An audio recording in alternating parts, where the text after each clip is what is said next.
हे बघा, ओके झालं तुमचं. हे बघा, याची व्हॅल्यू तुम्ही काढू शकता. याच्यामध्ये किती संख्या येतात? 1 2 3 4 5 6 7. 7 म्हटल्यावर ही संख्या कुठपर्यंत जाईल? एकक, दशक, शतक, हजार, 10,000, लक्ष, लक्ष. बरोबर आहे, 10 लक्षपर्यंत जाणार आहे. बरोबर. हां, तर मला आता डायरेक्ट सांगा, 9ची स्थानिक किंमत 9. बरोबर. नंतर 2ची 2ची 20. पुन्हा 2 आहे, पुन्हा 2ची 200. बरोबर. ए जान्हवी लक्ष दे. हां, शांत राहायचं. इकडे बघा, 2ची 20 सुद्धा आहे आणि 2ची स्थानिक किंमत 200 पण आहे. म्हणजे 2 कुठे लिहिलेला आहे त्याच्यावर त्याची स्थानिक किंमत समजते. बरोबर आहे. हां, इकडे पाय.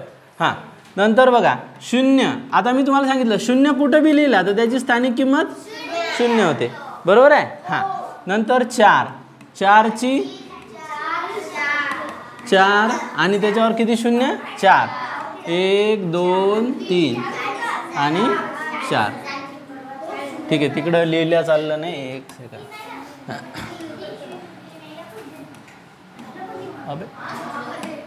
हां, शांत राहा.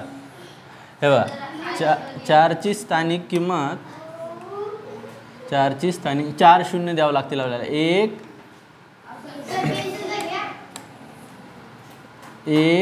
2 3 4. ठीक आहे, 40,000. नंतर 3ची.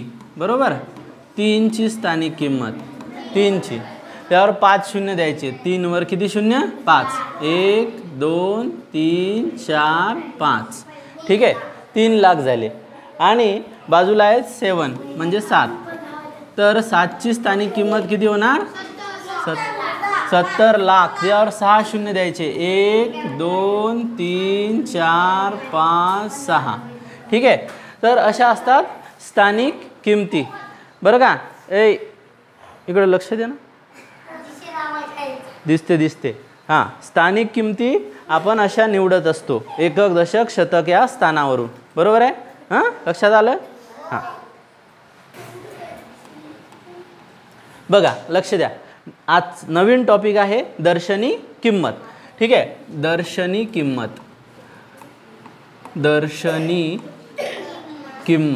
ओके. बोल नको. दर्शनी किंमत याला इंग्रजीत म्हणतात बेटा. इंग्रजीमध्ये याचं नाव आहे, त्याला इंग्लिशमध्ये म्हणतात प्लेस व्हॅल्यू. आणि दुसरी प्लेस व्हॅल्यू स्थानिक किंमत, दुसरी ठीक आहे, मला नाही आठवायला आता, जाऊ द्या.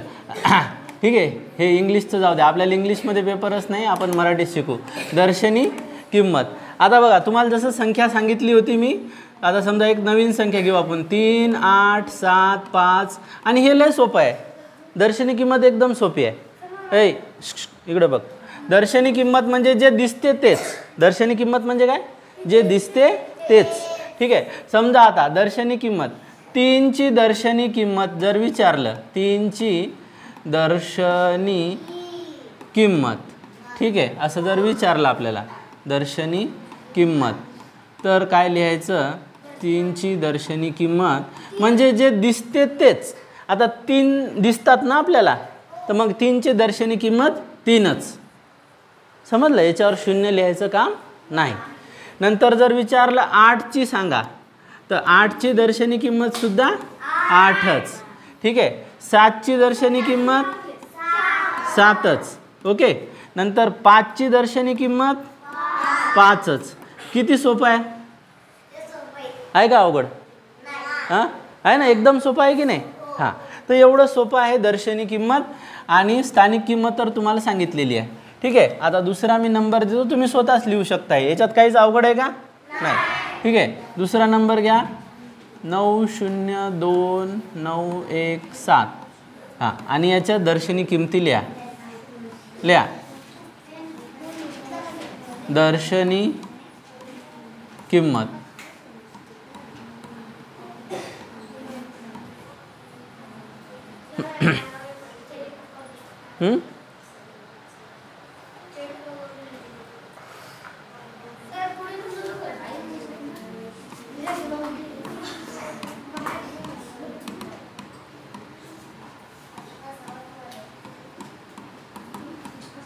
एकची एक, सातची सात, नऊची नऊच.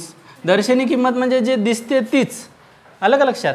हां. नंतर दोनची दर्शनी किंमतसुद्धा 2च, शून्याची शून्यच. आणि शून्याची स्थानिकमध्ये पण काय येते रे? कसंही लिहिलं तर सारखंच आहे, काही याच्यात काही चूक होत नाही. हां, ठीक आहे. तुम्ही डावीकडून लिहिलं उजवीकडून लिहिलं तरी काही प्रॉब्लेम नाही, फक्त असं नाव लिहायचं. 2ची दर्शनी, 3ची, शून्याची आणि 9ची. याच्यामध्ये जे दिसते संख्या तीच त्याची दर्शनी किंमत असते. आलं लक्षात? ओके. आजच्या क्लाससाठी एवढंच. चला भेटू उद्या.